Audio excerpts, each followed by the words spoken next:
All right, it looks like our waiting room is empty. We finally got everyone in who's waiting.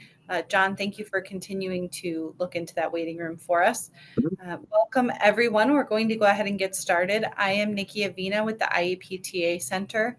I'm joined today by Alana Harvith and John Purcell, and we're here to talk a little bit about high leverage practices, and we're specifically looking in this series at practices that relate to instruction. So our best practices for instruction for a student academically, and even it can be applied to behavior as well. So we're going to focus on instruction and our best practices for teaching. This is the first session of a four-session series. So Alana, if you could click to the next one for me. And with this series, we're going to be looking at the series at all of the instructional high leverage practices, because we know that a high quality tier one really is essential for all of our schools to have successful systems. We have to make sure that our systems are functional, and that really relies heavily on the foundational tier one instruction. So during these four, we're going to do a deep dive into a few HLPs for instruction during each of the series. Today, we're going to really start at looking at learning goals. That's going to be the main focus of today. We're going to identify and prioritize learning goals, and we're going to make sure that there's instruction and in curricular materials that match those learning goals. In sessions coming up from now, we're going to be looking at explicit and scaffolded instruction during session 2, as well as accessing, maintaining, and generalizing new learning in session 3.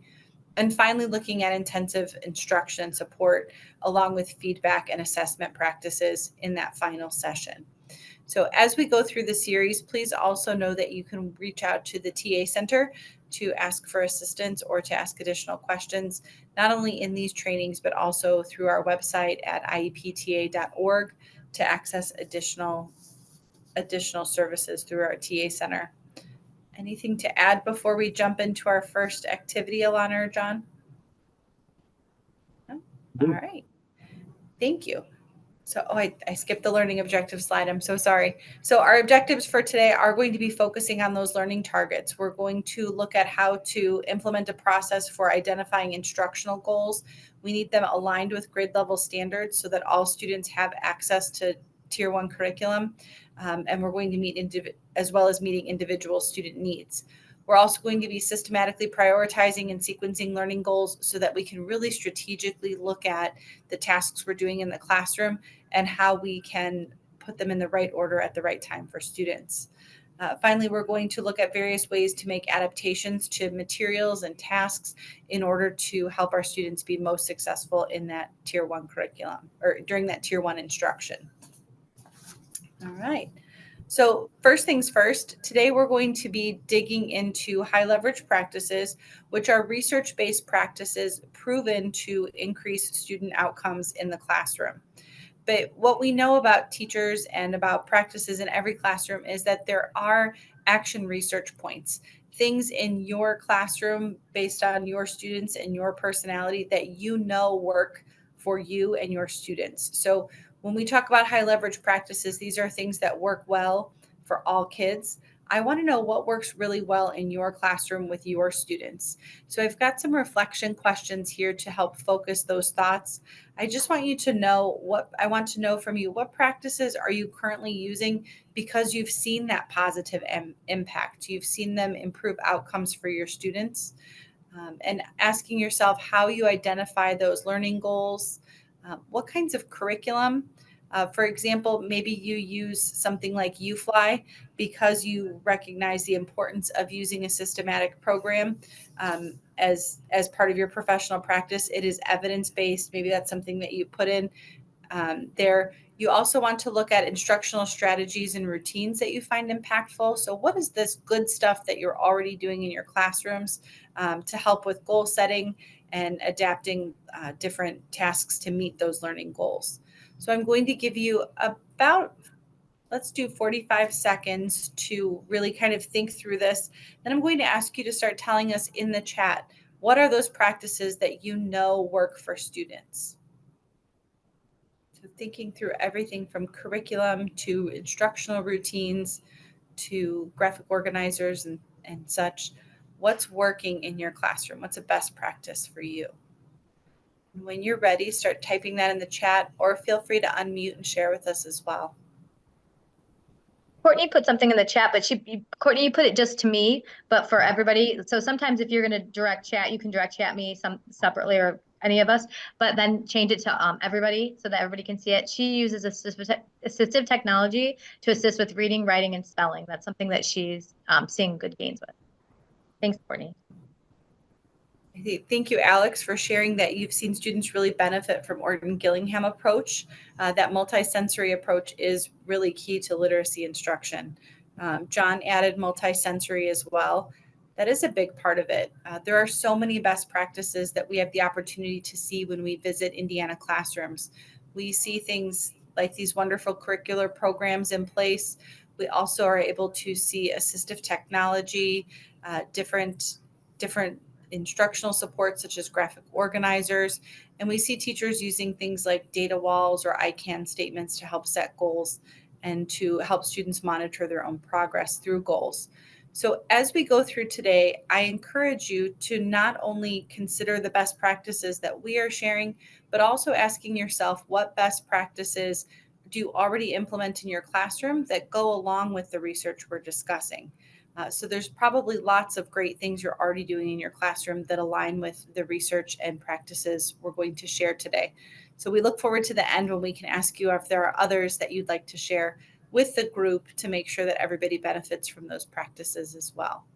Nikki, I see that Kyle said high interest articles and materials. That's it. Thank you, John. Absolutely. Those high interest leveled materials are wonderful to make sure that all students can have access to things that they're interested in. As far, especially at that secondary level, I think that's great. Thank you, Kyle.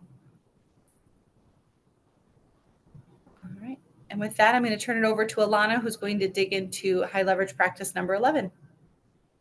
Hi guys, I'm Alana. So yes, high leverage practice number 11, identify and prioritize long and short-term learning goals. And I just want to say, this is virtual, but you can participate as much or as little as you want. If you just want to listen, just listen. And if you're in your car, that's great. If you want to use a chat, that's fabulous. But we like to give you choices.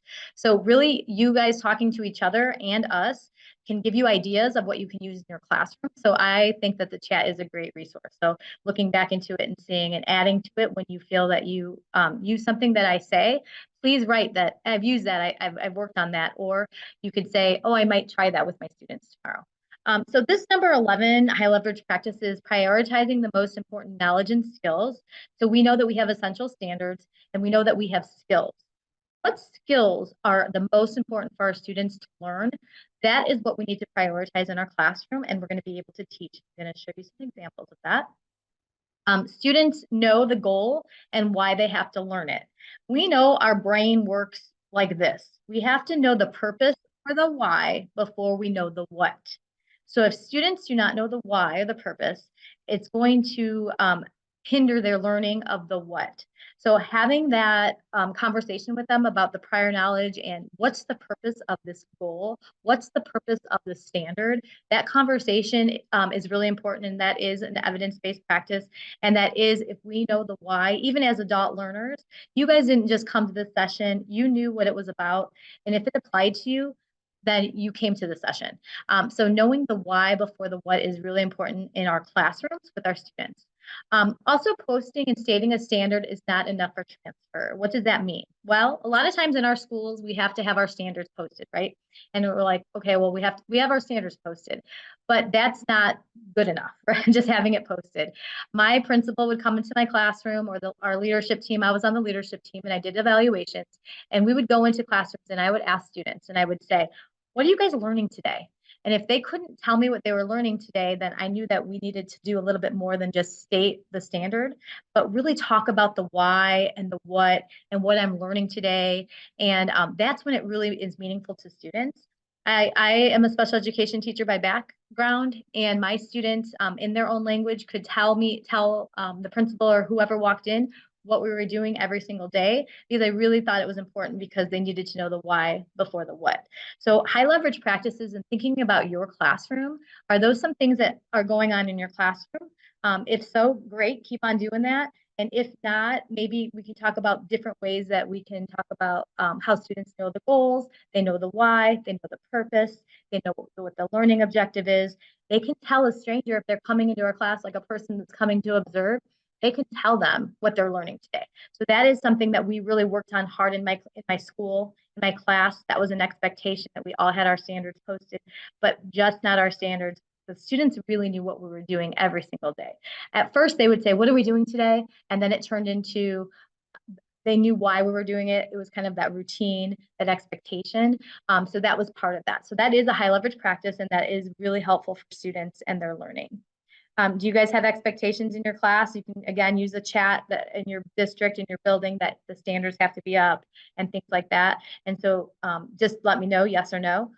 Most schools do have that. And if not, I think that's a really great practice. And just one step further is the kids can tell you in their own language what it is that they are learning that day. So identify and prioritize long and short-term learning goals. We know, especially as special education teachers, we know the long-term goal, right? We know our students need to do something by the end of the year or the end of the IEP. That's how I kind of think about this. But where do they need to be at 9 weeks? Where do they need to be at 18 weeks? So if anytime that we can make that smaller, that is really important that we can transfer to students. So some strategies that we use in our classroom, and I've used in my classroom, are exit tickets. Give me a thumbs up or thumbs down if we've used exit tickets in the chat if you want to. Again, this is just how much you want to participate. But exit tickets are related to the daily content and used to inform the next day's instruction. Exit tickets they look different. And you guys can tell me if you want to in the chat how you use your exit tickets. But how I used it was a Google form or an actual worksheet that I made to know what students know by the time they left the classroom. So say if you're doing math and you model something and then the students practice it with each other, and then the exit ticket was I gave them a couple problems to do on their own. So I was able to see that data and look at that data and see what I needed to work on the next day based on what they were able to do on their own. So that's how I used those exit tickets. And it's really important to plan for the next day's instruction. That is how you use it. So I can't really see the chat. Let me see. I'm talking a lot. So yep. So a lot of you guys use those exit tickets and you use them in the same way as I do. So if you use them, fabulous. That's how I use them. If you don't, I think that is a great tool to add to your toolbox to know that students know what they know by themselves. So again, you are going to model. The kids are going to work together in groups or stations. And then at the exit slip or the exit tickets, which I call them exit slips, they have to do it on their own. And then I could look at that data and say, hey, we can move on because guess what? 80% of my students got this. So if they have 5 questions on the math, my goal for the class is 80%. So I want 4 out of 5 questions correct in my class. So that is my goal for the day. So I put it on my board. 80% of my students are going to get 4 out of 5 questions correct on this exit slip. That was my goal. If we got it, we can move on. And maybe if we move on and a couple of those students did not get there, I'm going to pull those kids instead of bell ringers. I'm going to pull those students and I'm going to reteach it to maybe those 4 students doing that bell work time that a lot of people have. But I'm informing my instruction based on that data from those exit tickets. So that is how I used it. It really is what the students know by themselves. It helps with differentiation. It helps with reteaching. It's really, really impactful if you use them daily. And that's what I did in my classroom. Lana, Yes. William noted that he uses exit tickets for self-reflection, which is that reflection is important for students. Yeah. When you talked about posting I can statements or, deciding and communicating to students what they should know and be able to do, Kyle said I use I can statements, and William said not just the standard, but daily objectives. Perfect. So thank you. Thank you for that. I appreciate that. Thank you. Yes, and reflection is really great. And I called that. I used to have an exit slip with a reflection question on it, and this is why. My exit slip was I needed to know if they were able to solve the questions or complete the learning objective on their own for my data. I also put a question for reflection also at the end. What was hard about it? What do you think I could do differently to teach you something different tomorrow? So that helped me inform my instruction. But the exit data that I used and I needed to know if they were able to complete the learning objective to the goal that our classroom had that day. So that was a piece of my exit slip. So reflection is a high leverage practice, and we're all going to talk about that with the what do you want to know, what you've learned, but it informs the teacher of how I can better teach those students. And then the exit slip, I needed to use that data, needed to analyze that data to see what I'm going to teach them if they got to the objective goal of my class. So it kind of you can use that in conjunction, but I really think that the exit slips to inform your instruction, to make sure that you have some questions that the students are able to do on their own to see how they got that concept before they leave your classroom. Because if you give them homework and they don't know how to do it, that homework is not very effective. So that's how I guided my instruction, and Nikki and John can weigh in on that if you have something else to say, or if you guys want to talk in the chat. But reflection is great. Tracking or graphing accomplishments, we talked about this. So in my class, we would say my learning objective is we're going to get 80% of the questions, multi-linear questions correct. So I want them to I have an exit step with 5 questions. I want them to get 4 out of 5. They knew that it was 80%. The next day, if maybe our class average was only 65%, then I had to do a reteach because I knew that we didn't get there. But my class knew what the average was going to be and what I needed to go. We celebrated those little successes on the way, but they knew that we needed to get to 80%. So that is how I tracked and graphed accomplishments. And then we celebrated when we got there. Also using checklists to break down the lessons, unit, or concept goals. And I have actual pictures of what this would look like. But it's breaking down the skills smaller. So I'm gonna show you that because it's a little bit hard to explain than that. But if you guys have any questions or anything, please again use the chat. I appreciate you guys doing that because it's a lot of talking of me. So here's some reflection strategies and some exit slips, which you guys talked about the reflection, which maybe this is what you use. You might use something different. But there's one idea is 3 key ideas from the lesson that they thought of for reflection, thinking about reflection and what we did that day. 2 things that you need to study more, 2 things that are hard for you, 2 things that you don't quite understand. So writing that down because that does give the teacher some knowledge into what you're thinking, and 1 question you have about the content. So what's something that you want to know more of? What's something that you connect with? So that could be a way that you use that reflection sheet with your exit slip or separately. Exit tickets, exit slips, whatever you want to use. You can make your own. Google Docs is great. I made them. Again, I taught special education students. So I did a lot of visuals and I did reflections a little bit differently. Some of my students were nonverbal and so I had to think outside the box, but I still use reflection. Did you like this lesson? And I did like smiley faces or sad faces or meh faces. And the kids really told me the truth. Like sometimes they really liked stories that we were reading and sometimes they didn't. And so it doesn't matter if students are in kindergarten all the way up to 12th grade, but getting reflections and exit slips are really across the board. So I think that it's important to get those kinds of things. And that is a high leverage practice. So this is what I was talking about with the strategies for the checklist. I really like this. So if you're talking about simplifying fractions, so what is the prerequisite? What are the skills that are needed to be able to do that? Well, they're going to have to know those vocabulary words. So if they don't know what greatest or factor, or they forget what numerators on the one on the top and denominators on, if they forget those things, they're not going to get the questions right. But that's not because they don't know the skill. That's because they didn't know the vocabulary. So that's 2 different things. So having some of those words and those vocabulary words on their math papers, that might help. That could be something for students, all students, students with disabilities for sure, or students that need those, that SDI, that specific, but all students might benefit from this. Again, and then just breaking it apart is great too. So I know that these kids can list all the factors of the numerator or the denominator, but they're getting confused on what is the greatest common factor listed in both.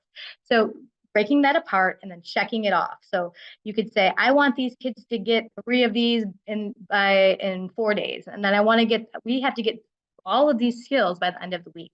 So that would be prioritizing. We know where we want to go, but the shorter amount, the skills, we can break it down to see how we can teach that systematically. Again, on the right is just another example of how we would do our goals. Like, here's my class right now. Before linear equations, we're at 20%, but I need to get to 80. Now we're here and we're here. And just seeing those visuals for those students is really helpful for them to get that perseverance, because we know that when kids get some goals that they didn't know before, like, so if you say, how much do you know about linear equations? And they're at 0. And then you can say, oh my gosh, you guys, we were at 0 or we were at 20% and now we're at 60. Look where we got. This is where we have that goal. That helps with that release, that dopamine, which helps with persistence, which helps students trying harder. So anytime we could do that in our classrooms, that is really, really powerful for kids. So just remembering that.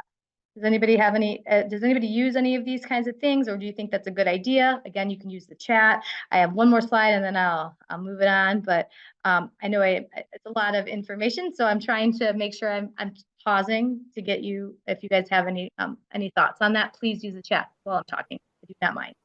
Another one is a topic down web. Again, it's a concept map. This one's actually from Keys to Literacy. Has anybody taken that class? If you guys have, you can use the chat.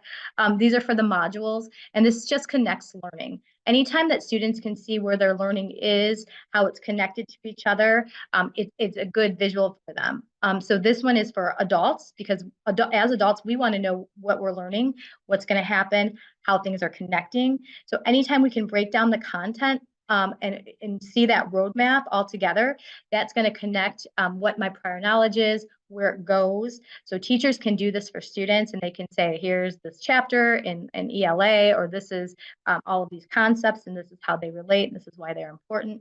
So that is just another idea for you to use in your classroom. Especially, I feel like ELA lends itself easily to these concept maps, so students know the big picture and where they are and where they're going to go. So that is just another visual. Some of your students have visual preferences. They like to see those kinds of things. They like to, that's how their brain organizes thoughts. So that's just another idea for you to use. Lana, going back to your last slide, I noted that vocabulary is so important, so students understand exactly what those terms are, so you can assess whether or not they truly know they have the skill down, define proficiency with that skill, and they're proficient, and vocabulary is not confusing them. William said, do you just define the vocabulary word for the students? Do they engage with the words beyond that? Good question. I definitely think you should engage. Do you agree, John? I mean, definitely, because what does that mean to you versus what it means to me might be different. And so that's sometimes we think, oh, we're just going to simplify fractions, but there's so much more into it. So yes, for sure, I think we have to engage in that, and we have to talk about what that looks like and what that means before. And some of the students might need more then, and that is a great question. John, do you want to add to that? Yes. Well, just I think in using it beyond just, for example, greatest, using it beyond just mathematics, which will extend the vocabulary even more. But just understanding in mathematics, largest, biggest, the smaller kids might show what that's like, might show more pennies. But, there are a number of multisensory ways that students can learn what greatest means, biggest means, for example. But that's a great question, William, because I think it is critical that they engage, and not just engaging in math, but going beyond that, not to confuse them, but so that they can grasp that. Excellent question. Yes. Thank you guys for. I would say add to that if that's okay. I do want to say that a lot of this goes along with entry points to the learning target as well. So when it comes to creating that learning target and identifying it, as she said, going ahead and simplifying fractions is the learning target. But as we have students who that may be really overwhelming for, then we know that they have to have their entry points, which means that they will build persistence and stamina based on, oh, I do know greatest, so that's somewhere I can start. I have a solid understanding of what a factor is and how I can, and that shows them this is a skill that you already understand and how it connects. And the same is also true for our students who are high ability students. So it's going to build those same brain connections for such as the Keys to Literacy, the graphic organizer, the top down topic web. I never get that right. Sorry. The top-down topic web that is that for that, it shows the students who are those high ability students. Yes, you may be familiar with this, but how does it connect here? And what else? What's the next thing on the roadmap or the pathway? So in some cases, it's not about using this to really just, introduce these vocabulary words. Sometimes it's about building that engagement and persistence long-term as well. That's part of that learning target, the cognitive piece of that learning target. Thank you. All right. Well, with that, thank you guys for using that chat. I'm going to go to Nikki for the. I'm sorry. Am I muted? I'm not muted. I think it was Kyle that noted as well, point out the word parts, the root, etc. So in morphology, that's what we want to do. If you can find a Latin part, bisecting an angle and using what those word parts mean would then carry over into other words, bicycle and using, for example. But yeah, that morphological study is important. You don't have to use that term, but helping understand word parts is key. That's a good point. And the research, the brain research shows that what we know about cognitive development for both children and adults is that if we're making those connections, again, between word parts, pointing those things out, as that's happening, we're making really valuable brain connections that's going to help us retrieve the information later and also help us apply it to other tasks. So yeah, and going back to what Alana started out with, the why students are learning this, we know through cognitive research, cognitive science, that it has to make sense and have meaning. Engagement requires it to make sense and have meaning. Otherwise, you tone out. That is what drives attention. This is pertinent to me. It has meaning, and that makes sense. So those two ideas have to be in place for students when we want to engage them. So yeah, that goes along with what you just said, Nikki. That metacognition. Awesome. Great questions in the chat. Thank you so much for doing that. And a big part of some of the other high leverage practices that we'll get into in session 2 does have to do with those metacognitive connections and skills. So thank you. There's another one in. Let me let somebody in. William. Mm-hmm. I think Mark just let him in. William said, sorry to belabor the vocabulary point. Don't apologize. No problem. But we're focusing on vocabulary in disciplinary literacy. And that is such a big part of it, that the disciplinary literacy piece is really what helps our students we're teaching our students how to speak the language of our content. So we don't want them to say things like the number on the top or the number on the bottom. We want them to identify that it's the numerator, and these are the connections we make that help them to not only understand the word numerator, but also to remember and to use it regularly in context. So that's a great point, William. That disciplinary literacy piece is so important in the content areas. Great. All right, so moving on to high leverage practice 13 has to do with how we adapt the curriculum tasks and materials for a specific learning goal. So that does not mean that we're going to no longer be teaching grade level standards, or we're not going to get to the skills that are identified as part of a high quality tier 1 instruction. What it means instead is that we're going to give students all the tools and all of the activities and all of these great cognitive things that are going to help them to get there. So we're going to really adapt the way we choose materials in such a way that it's going to be meaningful for our students. These kinds of curriculum resources are things that teachers use all the time. At the beginning, during the first activity, I asked, what are the things that you already use that you know are good? Likely these types of curriculum materials and resources are what came up naturally in your thoughts. I know graphic organizers are so good for my students. I know guided notes. I know my interactive notebooks work. So you probably came across many of these skills and resources as you were identifying that these are the things that really are those best practices for you in the classroom. And there are so many reasons for this.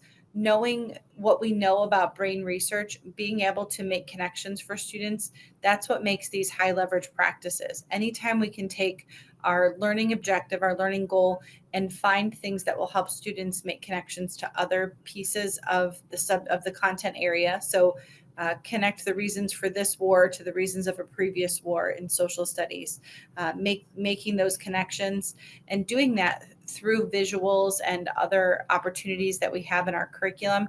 That's going to really help our students make those connections. And we know them as best practices, but the research really supports these best practices. So we're going to go through a few really great examples of things like interactive notebooks.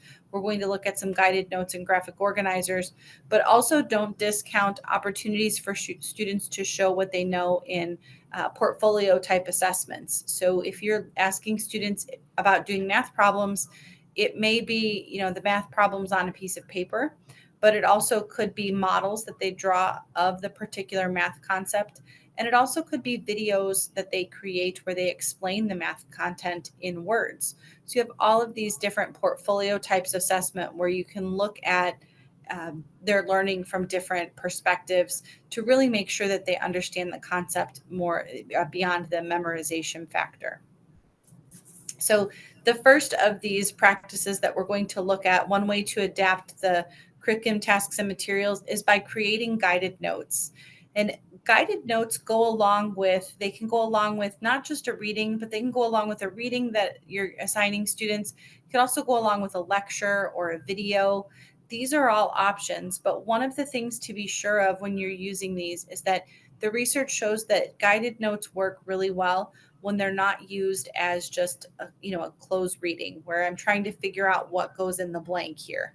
We have to make sure that students and ourselves as teachers are making connections, using those guided notes to make those connections so that it's helping students engage with it.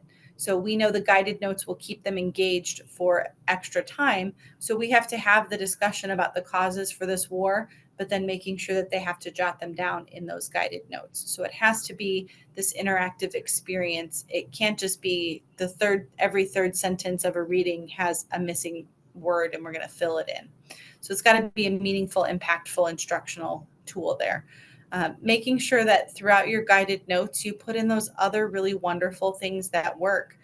When we embed graphic organizers into our graphic organizers into our guided notes, you'll be able to see students make connections between different concepts within a bigger unit. So it could be that taxes were the cause of several different wars, but taxes work differently in each of these conflicts. And so that's one of the things to keep in mind is that you want to, as you go through this, put in graphic organizers that are going to guide your students to do it. Think of ways that you might take notes if someone else were lecturing or talking or discussing or reading about this. How would you take notes and how can you put that in front of your students? The other important instructional piece about guided notes is that we consistently have to do things like models and think alouds to really show our students what the purpose of the guided notes are and how to use them. So what we want to avoid is here's a worksheet, fill it out using your book or fill it out as I'm talking. We want to avoid those kinds of practices. We have to say, these are guided notes. This is why we use them. It's going to help your brain to make connections. It's going to make this instruction more interactive for you. And all of these things are best practices for your brain. It's going to help you learn and process this material better. So helping students to understand that is a key piece because they'll see the purpose behind doing it. Often you see students with half-done notes because the notes aren't for a grade. We want to make sure that they see the purpose of taking notes without that grade piece. We want to take it beyond that. The other part is to make sure that they know how to use it.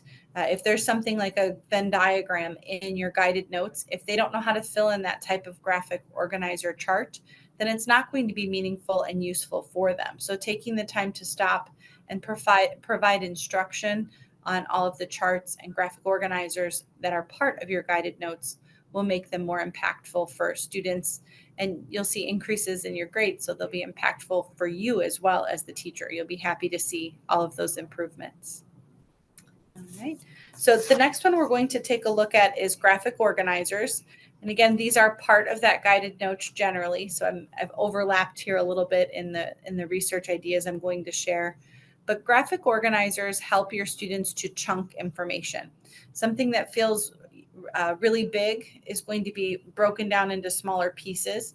It's also going to allow some of the thinking and problem solving to happen for them.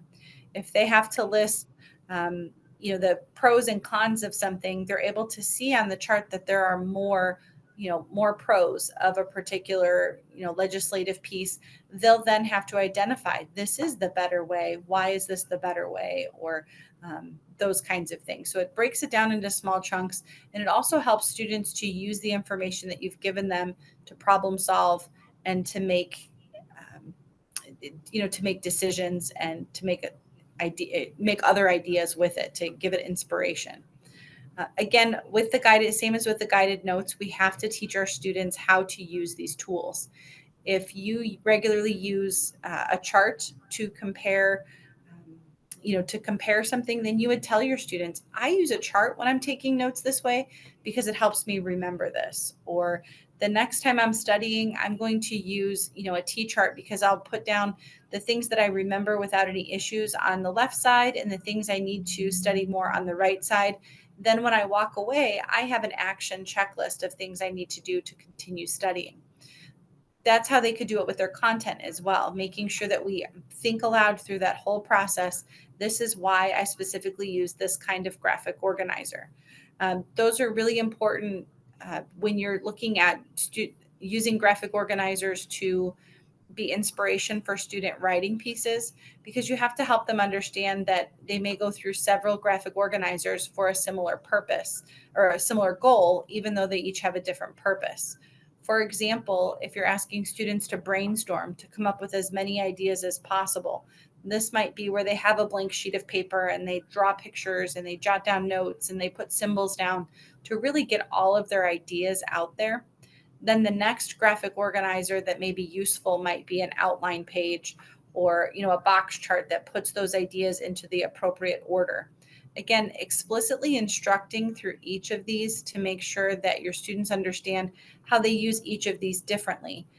Those of you who are ELA teachers, I am also a fellow ELA teacher, and this was my struggle regularly when it came to the iLearn and the writing piece, was that you would go around and kind of glance at what they were doing for their pre-writing on a big assessment like the iLearn, and you'd see that they were using the brainstorming that I would always do with them, but they were never getting to that outline part. They didn't really see the point of creating an outline, and we had to really look at how that organized their ideas so that they didn't ramble on. I had to create that purpose for them once you notice that. So making sure that every graphic organizer that you put in front of students, you not only tell them how to use it, but also why they use it, so that the next time they need to get their ideas organized, they have one to choose from that will actually meet their needs, instead of trying to do a quick jot of, something that really should be more systematic.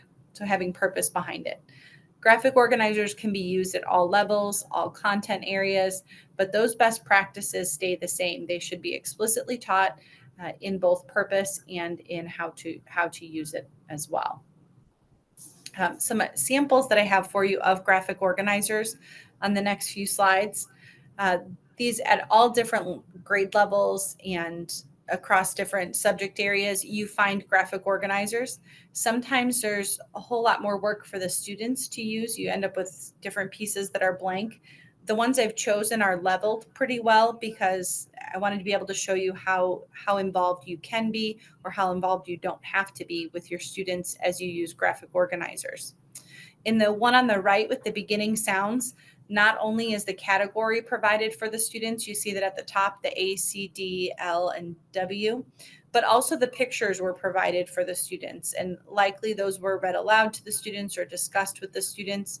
So the teacher really knew there that students were sorting these and they knew exactly how they were supposed to sort them by those beginning sounds. Again, the choices were very concrete, as well as the letters that they would match. Everything was concrete there, and the students didn't have a lot of choice as far as, can I choose what the categories are? Am I going to problem solve with this? It's not one of those skills. The ones like you see the compare contrast T chart on the left there, This one it gives the students a little more control and a little more, you can tell at this level, by the time they're using this, they're ready to do some thinking through a topic. So as they're comparing the different systems of the body, they're comparing it in very specific ways. One of the big, this one was pulled from Smecken's Education Solutions. One of the big points with graphic organizers really has to do with making sure they're user friendly for students. So if you are tired, I remember this from my ELA days as well. If you are tired of doing a Venn diagram, because you know that they always have to write really little in that middle part and the sides, and it gets kind of messy. One of the things to keep in mind is that you can do something like this compare contrast T-chart so that they can get all the aspects of each thing, but still see it next to each other so they can tell what they have in common and what is different. So those are some ways to do it. I think sometimes when you get to secondary, they're ready for that Venn diagram shape. But when they're little, sometimes it's harder to fit it into the spots and for them to see it in a meaningful way. I've seen some teachers do too, where they fill out this compare contrast T-chart, but then have the students go through and use a yellow highlighter, anything that all four of those body systems have in common. So we do know what they are individually, but anything they have in common gets highlighted, across all four of the different lines of the chart. And then on the next slide, still goes with graphic organizers. These are some great ways that you can give students even a little bit more freedom in this. With a reading piece, you can have them choose 2 items that they can compare, and then they have to identify their own categories within this. So you can see that the student in this case chose eagles and owls. Think within your own content area how many different things they could, compare as you go through. Even in mathematics, you're thinking about things that students are comparing, maybe the steps for solving a particular type of function versus, the steps for, say, graphing that function, and what information you have to know in what order and what they have in common. And then the centerpiece goes down just categories. So with that piece, your students will also identify different categories that go through. So in this case, it's behavior of both of the animals, all of physical features, etc. So using, again, leveled, these are scaffolded ideas where students have very little control in that first example with the beginning sounds, all the way to something like this, where we can see that they've, been reading and processing and have to organize their own thoughts in this manner. So again, these would be teaching tools that you have to teach them how to use. They wouldn't just get this blank and know how to use it on day one. It would need to have explicit modeling and support throughout using all of these tools. Nikki, there's a question in the chat from Courtney. Sure, She's new from Texas. I just want to say it to everyone. So she said, are mnemonics and graphic organizers in blank form allowed on state assessments if the student meets the eligibility criteria? No, we've taught students, and I don't know if anybody else any insight on this, if they're able to reproduce it themselves, like the graphic organizer they're able to do that on the writing portion or the mnemonic. But you can't give a separate, no, you can't give them like a graphic organizer an addition to the iLearn unless the iLearn gives it to them. Sometimes the iLearn has some of those things for all kids in there, but no, that's not. And unless anybody knows anything different, like that's how I see. No, nothing, as far as I know, nothing extra is allowed unless it's specifically provided by the iLearn. And sometimes the iLearn does provide that. I don't have examples of that. We're not going to, share examples, but sometimes it does provide a graphic organizer for students, which is why it's so important to make sure our students are familiar with lots of types of graphic organizers, their purpose, and how to use them. Yeah. You see the chat also, Nikki? Let's see. The Sorry, Freya yes, okay, just Courtney. And then Alex. And then Alex, I see, yes, you're exactly right. That Freyer model is a big piece of that during the Keys to Literacy. And that is a research-based strategy to use for instruction of vocabulary and also for making those connections between William earlier mentioned that disciplinary literacy, and that is a big piece of it, as well as making the connection between the vocabulary, its definition, and its connection to content as well. Absolutely. Thank you. You guys have great ideas in the chat and great questions. I appreciate your interaction. When you were asking about whether or not something's allowed, you can go contact the DOE, IDOE, and they will they can answer those questions to really make sure that whether or not something's allowed. But they also have some guidance online, but it is important to check. Mm-hmm. Absolutely. Thank you. Great question. Other one, can you go back to mnemonic devices for me, Alana? Sorry. There we go. And this was the question that you did ask. I think it was Courtney. Sorry. Courtney asked about mnemonic devices. These are great tools to help us adapt our curriculum for students. These help us to help our students to memorize things that maybe otherwise they might forget. For example, the order of operations, that GEMS there in the center. It's something that the students might forget what comes next, and we just do this. It's that memory cue for our students. These are research-based strategies that are shown to help students with memory and help students build that persistence to keep going through a particular task. So it almost acts as a checklist for some of these things to help students continue moving through a task. And it breaks it down into those smaller chunks in those cases. Some strategies to help those mnemonic devices be more effective. Make sure there's a visual cue that goes along with it. So not just an oral and auditory version of that mnemonic device, but also making sure that you have it visually. In the visual cue, you're going to make sure that you have bold, underlined, something to show that that letter is separate. You'll notice in the My Very Excited Mother, the Order of the Planets, it's underlined in each of those. That's a great example of how to make sure you're making that. That's a great example of how to make sure that that part pops so that that's what the students remember and that they're able to make the connection with. Also making sure that if there's anything about it that doesn't necessarily work, making sure that you're giving those pieces of it. So an example of that is the order of operations piece, not even older, but just a different version of a mnemonic for order of operations was the Aunt Sally one.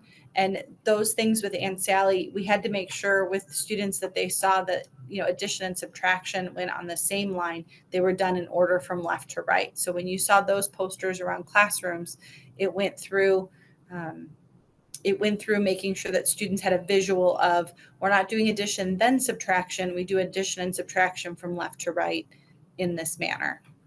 So that's with mnemonic devices. I keep seeing the chat pop up. Sorry. PEMDAS. Thank you. I see that Alana said PEMDAS. Thank you. The PEMDAS. I'm just saying if they have any to share, then put them in the chat because sometimes it's good to see other people's things. So that's all. Yeah, those are great. Yeah. All right. Other pieces to keep in mind when you're looking at ways that you can adapt tasks. Making sure that with your students, you're simplifying any task directions. So sometimes it's not that a student can't follow steps from 1 to 10. It's that going 1 through 10 all the way through is just too much. So making sure you're chunking it out into the smallest possible. Especially your students who struggle with that cognitive load, they really need it in those small bite-sized chunks so that they can get that burst of dopamine, that part that builds persistence. Being able to check off 10 feels so long, but I finished one thing, check and move on to the next small piece. That gives them that there's cognitive sense of that relief that, okay, I can move on to the next thing. I've had a success. I've had the small success. I'm ready for the next step. I've had another small success. It's building that piece of it. The way that we can sort of trick students into recognizing these small successes is by breaking down those task directions and giving students lots of visual aids, making sure with those manageable steps, it might be that there's if you want kindergartners to remember to write their name and number on the top of their paper, there's a cute little, icon for name and a cute little icon for number. And it's got both of those things there together. And we know we want students to do that. It's a visual that's there so that we don't necessarily have to say it and prompt it every time. But that visual is there and it's manageable steps. It's not name and number all together in one emoji. It's making sure that they have a visual for each chunk and that they're writing down both parts of it. Okay. If you'll go to the next one, please. All right. And then finally, especially for those of you who are math people, these interwoven models are such a good thing to keep in mind. Science is also a great use for these. Making sure that students have color-coded or somehow notable models of how to complete a problem or a step or a task from beginning to end. So in this case, it's a multiplication problem. It could also be steps in a science lab. It also could be steps through the scientific method. In music classes, it could be how to set up the instrument, but making sure that these models are visual in some way. So in this case for math, they've color coded that visual model. Also making sure that, it could be with smaller pictures or icons. It provides the steps that are going to get them to that end experience. So we know this is the finished product. How do I get there in these small steps? It gives them, it sort of, I think, tricks the eye into this is the next step, so that it builds that persistence and also makes it manageable for them so that they are, you can see exactly where maybe mistakes are so that you can support students in that way. One great trick for this is to take that model that you have, the interwoven model, and put it in a plastic sleeve and make it like a dry erase board. Oftentimes you'll see students with that blank white dry erase board and it's just staring at them like a blinking cursor when you're trying to start writing. And so rather than having the student have to copy a math problem onto a whiteboard and remember all the steps, they suddenly have a plastic sleeve that has the problem in it. The paper inside has the problem on it and also the steps to complete the problem with a model at the top. And they can just start writing right away with that whiteboard marker. And then they're able to keep up with their peers also working on whiteboards or with the plastic sleeves as well. So just providing those supports, those small supports make a big difference for students when we ease that cognitive load of the longer process problems. All right.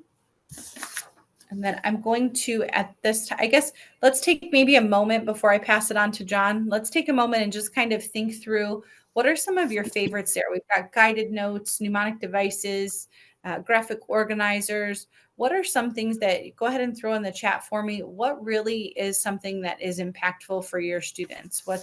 I received the plastic sleeve with the steps for students came directly from a teacher I've worked with in these trainings who said, was awesome and it worked for me.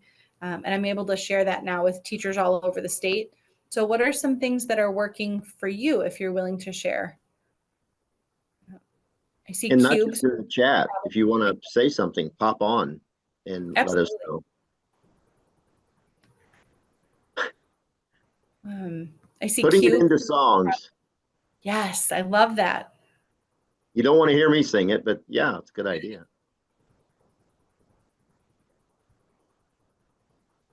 It's really good. Yeah.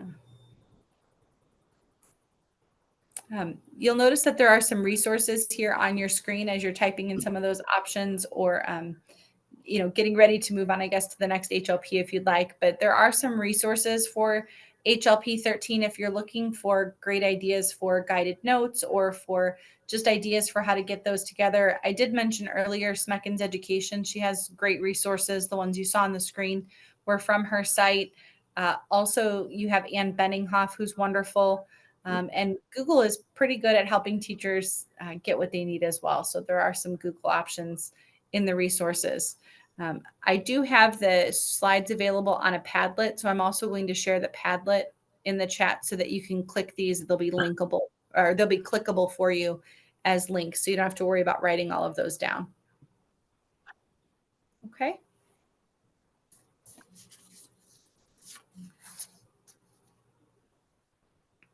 All right, turning it over to me, and we're on the home stretch now. High leverage practice 12, systematically designing instruction toward a specific learning goal. Before I go on, I want to go back to something you said, Nikki, when you were talking about the color coded. We had a teacher in our elementary school when we were doing CBC, CBCE words, and they would play go fish with those words. I have cod, you have code. And the teacher would put the E in a little smaller font and in red as just that visual cue that would draw their eye to that, so they notice that's a difference, and that difference, when they noted that, they would then realize, okay, that's going to have it's going to affect, let's say in code is going to affect that O.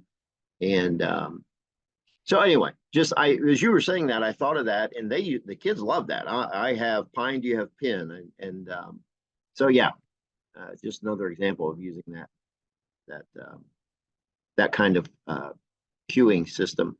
So far, we've talked about identifying and prioritizing the long and short-term goals, and then adapting the curriculum and the materials for those goals. Lastly, we're talking, and this is actually high leverage practice 12, which kind of goes in between, is designing that instruction. And activities do not equal learning. You can have, and this target, your learning targets may not mean or equal learning. When I say that, we know that if you're using a resources or a core curriculum and they have learning targets and those are directly aligned, we know that instruction in many cases that does not carry over to instruction because that clarity is not there.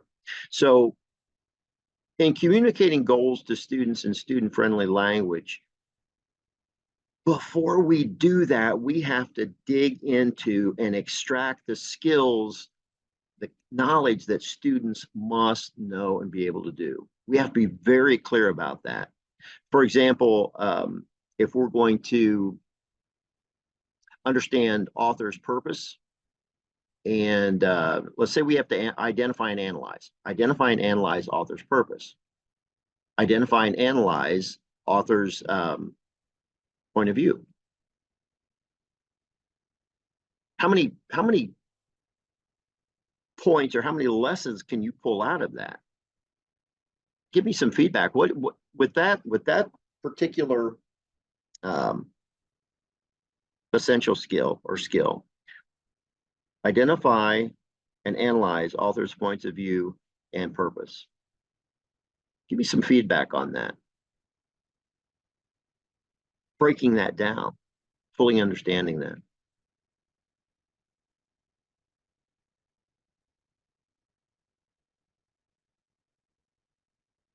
Yeah, Alana, you have to know what point of view means.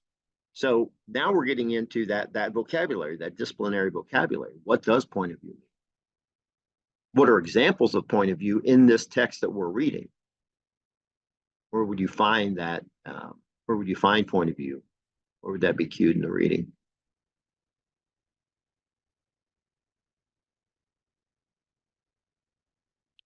Analyze and identify.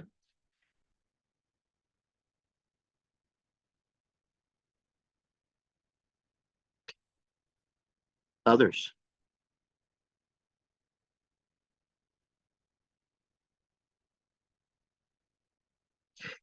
When we're designing that instruction, we have to be crystal clear on not only what they must know and be able to do, but to your point there, or to your note there, Alana, we have to make sure that we know exactly how we will assess that learning. And to assess that learning, students have to know what analyze or analysis means. They also have to know what identification means within the context of, in this case, this book, this novel, or what we're reading. So when we design that instruction, what will that proficiency look like? At that point of designing instruction, I'm also designing my assessment. I want to know the level of rigor that's necessary. I want to know that the knowledge, have them provide proof that they have that knowledge and have proof of those skills. In science, it may be literally a skill, meniscus when you're measuring liquid. But we have to be so clear, and I cannot stress that enough, because if we're not clear, then communicating those goals to students in student-friendly language cannot really happen. Not clearly, not for the students, because we ourselves are not clear. Also, with communicating goals to students in student-friendly language, sometimes, like in high school, that can be almost a bigger demonstration to capture their attention. You might talk about, if you're talking about Federalist Papers and states' rights and federalism, you can use an example, come in right away and use an example of the school has now dictated that this is what all classes must do. all classes must do. And start the conversations about what should classes have control, what should we be able to do in the class. It's not, so you're getting into that federalism, states' rights. So you can move right into a conversation. You can move into examples to bring them into, oh, so okay, that's where we're going with this. So you can introduce those goals, not just in language, but with examples. And then that's the what we must do. Now, how do we design that instruction? Well, scaffolded instruction is one example. I do, we do, you do. Visual models and concept maps, like we've talked about, to make connections. We used in kindergarten, we used a floor number line, and with kindergartners, so they could see magnitude, which is what they need in mathematics later on when they're talking about absolute value. So I'm standing on the 0. We'd have a student stand on 5 and a student stand on 10. And they could see the difference. How many steps do I have to take to get to Allison? How many more steps do we have to take? Oh, how many more? So from 5 to 10 is 5 more. Because then they are developing that mental number line. That carries over then. We found that carries over when they're counting money. Because you have 0, 25, a quarter. And by the way, they would put the large coins, the paper coins down for those numbers. So you have 0, 25, 50, 60. That's not as big a gap on the number line. So they're learning that we're going from a quantity of 25 down to a smaller quantity of 10, 60, 65, 66. So that mental number line and helping them develop that mental number line for number sense by using a floor number line and having kids walk that. And that's really critically important if students have a specific learning disability in mathematics, and that number sense is really a challenge for them. So those visual models can translate into that multisensory, that physical movement. And we know that again, in research, we know that the doing and the seeing and using a multisensory mode is very effective, or can be very effective. And then alternative paths to accessing content and then showing that they understand. An example of that would be, we had a student who really struggled with writing, and the teacher, and I'm sure you've seen people do it, and perhaps you do it, the student would simply tell them, they would ask the questions, design that assessment, this is what the student must know, here's what's written on the test, and they'd simply ask the student, and that student would explain it. And this was an older student, 5th grader, and he would explain it. And he had the content knowledge. He knew how a skill should be done if we weren't using demonstration, but he could describe the steps, but he couldn't access the question because of his struggle with reading. So those alternative paths for accessing content and showing understanding. Move to the next slide then, if you would. An example of those alternative paths, if you look at the last one where it says Project Choice Board, using UDL, Universal Design for Learning, and is one way that students can, by their own choice, choose a method by which they will demonstrate understanding, whether it's music, whether it's video. The choice boards are very effective, or can be very effective, when they are used with specific goals in mind for student learning. Again, knowing exactly what students are to know and be able to do, so you can guide them. Otherwise, they can go awry, and students can, even though they have a choice, you have to be very explicit. As a teacher, we have to know exactly what students must know and be able to do, and then the students must be able to explain what they must know and be able to do within the context of this activity. And you can use samples for that. For example, okay, in music, we're talking about tone. So what would there's some probing questions. What is an example of tone? from what we've talked about? What's an example of, if it's an art, if you're going to draw a picture, what's that vanishing point if you're going to use that perspective, that 3D perspective? So you want to hone in again to prevent them from making mistakes later on within that choice.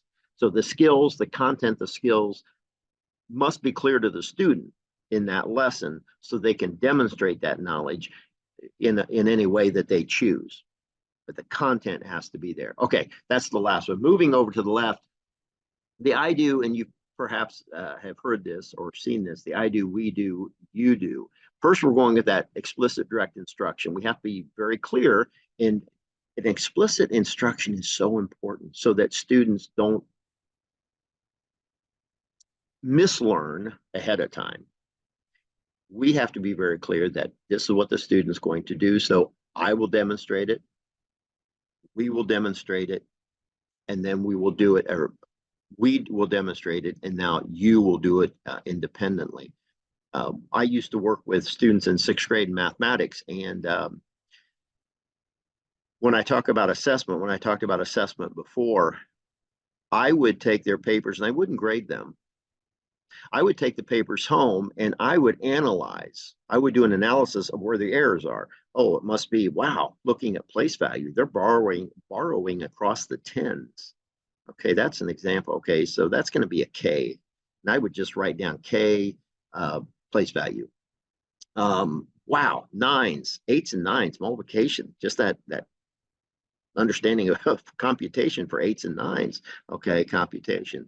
And then the next day, the kids would get that paper back with the K, with the whatever letter I put on it. And I'd say, hey, K's, come on back. They would come back and I would have a mini lesson, an activity, and we would do the I do, we do. I would demonstrate that. I would have them work with me on demonstrating that particular understanding, let's say place value. And then we would do it together, or they would do it. I would quickly look at it. Those who misunderstood, I would have them hang back just for a second. The others would go. I would demonstrate again. Then I'd bring the next group in. And some students in the first group may have to hang around with the next group.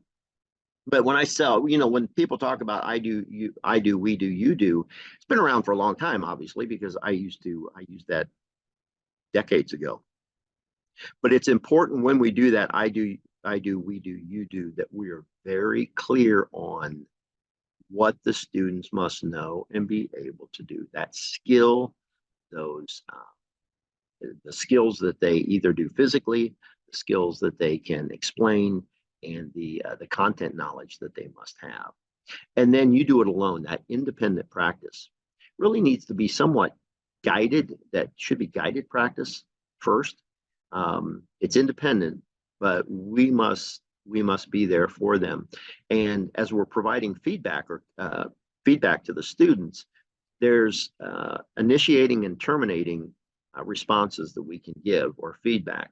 An example of an initiating response, which is positive, is to say, remember, hey, I see remember, use the ruler, take the ruler all the way to the end of the line, and then I walk on. I'm observing what's going on. I'm assessing just by observation, and I'm giving that initiating feedback. I see you're measuring, and yeah, you're using the ruler to, up here you used it to measure. Make sure we use it to the end of make sure you put the end on the end of the line or to the line. And then you move on. That's initiating. Terminating would be, you're not measuring correctly. That's wrong. And you move on. So again, that assessment that during that independent practice, that assessment that you make, you can either shut them down or provide corrective feedback just briefly by giving that, oh, make sure you do this, or I see that you're doing that. Remember what we have up here as a demonstration.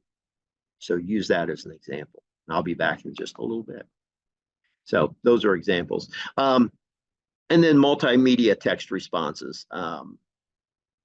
Using multimedia and ways by which they can provide feedback to you, and you can provide feedback to them. And you can do that for, especially for scaffolding in the text that you're working on. Okay, next. I noticed you jumped to that slide earlier, and that was a cue for me to move it, Purcell. Move it, speed it up a little bit. We want to get to that last slide. Quit giving examples. I get that a lot from my friends, which is okay. All right, activity 2. Let's go back to that first activity. Now knowing what you know, what activities are you how did you state that, Nikki? Initially, you said we're going to do this, and then at the end, essentially, you're going to reflect. Now that I know, this is how I would change, or this is, I've grown, and now I wouldn't do that. Nikki, explain that, or exactly how you said that. That was perfect, and I can't remember. Absolutely. I think at the beginning, we asked everyone to reflect on what they already know, because you're the action researcher in your classroom, and you know what's working for your students and what some of those best practices are. So now here at the end, not only asking yourself what other ones came to mind, what else are you already doing that is supported by these high leverage practices and the high leverage practice research that we discussed. But also, are there 1 to 2 ways that you maybe need adjustment? So it could be something like you're using a graphic organizer, but maybe you thought today about how you're not necessarily teaching students how to use that graphic organizer. So small adjustments in those areas. You also can consider other things that you want to add in to maximize some of that impact, or even just throwing something brand new today that you heard today that you want to try from the chat or your colleagues sharing today. So I want to just give you a few minutes to reflect on that and ask yourself what you're keeping, what you are adjusting, and what maybe can be replaced with something different. Also, I have John talked about feedback. Have anybody used, it's called Moat on Google? So instead of always writing on students' papers or giving feedback like written, it's you record yourself giving feedback as a teacher, and the kids can in your Google Classroom, they can listen to you give feedback. I found that was really effective and engaging. It's called Mote, MOTE, and it's new. I mean, it's free. It's not new. It's free, and so I would give feedback that way so they could hear my voice, and they liked it. It's just something different. So that's just another little thing to give feedback. When John was talking about the multimedia, that's just another way that they can give feedback to you, or you can give feedback to them. But it's called Moat. I don't know if anybody has heard of it. Thumbs up, thumbs down, or you could look it up if you are a Google school. So that's just another strategy for you. Okay, back to this. Yeah, thank you, Alana. This activity, folks, jump on and talk. I mean, this is not about us telling you. We're kind of exhausted by pushing out information, but the real learning comes from you processing and sharing. So please unmute, share.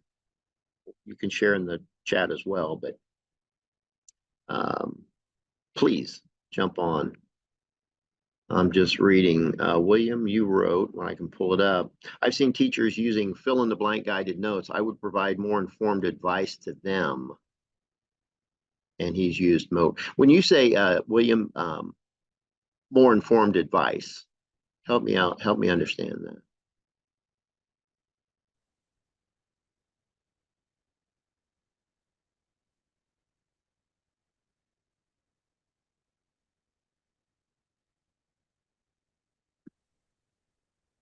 You're talking about using that for the teachers. I just want to understand. I've seen teachers fill in the blank guided notes. You're talking about advice to the teachers or to the students on how to use that? I will add to that a little bit, John. As I work with teachers around the state, that is something that teachers comment on regularly. Is I inherited these guided notes that are fill in the blank style from the teacher before me or from the teacher across the hall, and they are a good idea. And then they say things like, I didn't know that this is how the research is and this was how it was supposed to work. And so by making small adjustments to their practice, they actually see bigger gains and impact for students. And perhaps that's what William's referring to, is that he would advise teachers to maybe use those notes a little differently and make sure that they were based on making connections rather I than think just William, you're ready to share, right? Oh, sorry. Is he muted? Can we unmute him? I think he might be muted on our end. No. No, You- I don't think so.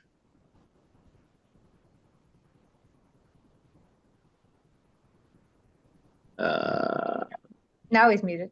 Okay, now you're muted, William. Hang on.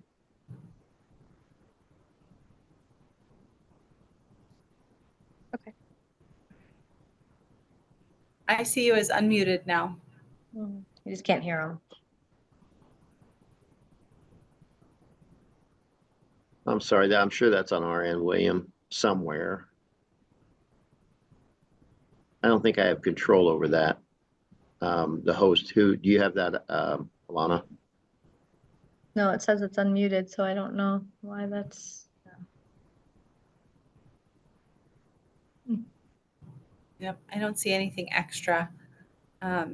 William, can you give me a thumbs up if I was on the right track, maybe with my comments? Is that on the right track? Okay. I was hoping I was getting the gist of what you were saying there. I'm glad Moat's still there. I mean, I liked it sometimes, of course, not all the time, but I did like it. So glad. Does anybody have any questions or anything? I mean, we are at the end. We're just kind of trying to give you some tools and strategies. But please unmute if you want to talk to us. If not, you don't have to. But Unmute if you can. yeah, Not if sure what not, the deal is. our I'm looking. then that's our fault. We do have some resources at the end to give you, and we hope that at least you have something, but we're going to still be here. But before you hop off, but we will be here for a few minutes. If you would mind doing our evaluation just to see if we've given you something that you came here for a purpose, and hopefully we gave you a tool or a strategy to use. And then the slides will be, I think, does Gail send them out? She'll send you your PGP points. You'll get your your hour and a half PGP points, and I don't know about the slides, so I will have to find out for that. So I don't know about them being emailed. Sometimes with the images, they get a little big and they get stuck in your spam. You can grab them directly from that Padlet site. And Do they want to have make the Padlet? Do they have access to the Padlet if they can't see the slides? Yeah, it's up there in the chat. I put that in the chat. Yeah. In the chat. Okay. Mhm. Okay. And you can ask questions here. You can unmute. You can. We appreciate you. We know it's a long day. We hope you got something out of it. Whatever you needed. I'm sorry you can't talk because I would love to hear your voices. I don't know. And anybody else can try to talk, but I don't know how to do that. And we're looking forward to seeing you for the next version of this, the next one in the series, which is on October 7th. Again, here on Zoom at 3 or 4 p.m., depending on your time zone. And if you can't make it, we'll send you the recording. So whichever you like to. Contact information as well. If you have questions beyond this, please give us a call. We'd be happy to chat with you individually and even work with your schools at no cost on high leverage practices. So, but please contact us. We want to hear from you. Thank you, guys. Yeah, you're welcome, William. Yes, thank you all. Take care.